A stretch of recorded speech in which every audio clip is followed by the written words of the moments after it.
எம்ஜிஆர் சரோஜா தேவி நடித்த படம் பணத்தோட்டம். இயக்குனர் கே. சங்கர், இசை MS விஸ்வநாதன். படத்தில் ஒரு பாடல் காட்சி. முதலில் எம்ஜிஆர் சரோஜா தேவியை பார்த்து பாடுவார். அடுத்து சரோஜா தேவி எம்ஜிஆரை பார்த்து பாடுவார். இயக்குனர் காட்சியை விளக்கியதும் MS விஸ்வநாதன் டியூன் போட கண்ணதாசன் பாடலை எழுதி இயக்குனர் கே. சங்கரிடம் காட்டினார். அவர் அதை படித்து பார்த்துவிட்டு, நீங்கள் அவர் கட்சிக்காரராக இருக்கலாம், பாடலில் எதற்கு பிரச்சாரத்தை புகுத்துகிறீர்கள்? ஏன் பாட்டு உங்களுக்கு பிடிக்கலையா?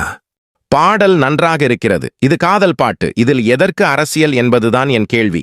இது எம்ஜிஆர் படம். அவருக்கு எப்படி எழுத வேண்டுமோ அப்படி எழுதியிருக்கிறேன். அவரின் இயல்பை அப்படியே பாடலாக்கி இருக்கிறேன். பாரி வள்ளல் போல அள்ளித்தரும் மனிதர், சேரநாடு தந்த செந்தமிழ் அறிஞர். எம்ஜிஆரை தவிர வேறு எந்த நடிகரும் நடிக்க முடியாது. அந்த பாடல் பேசுவது கிளியா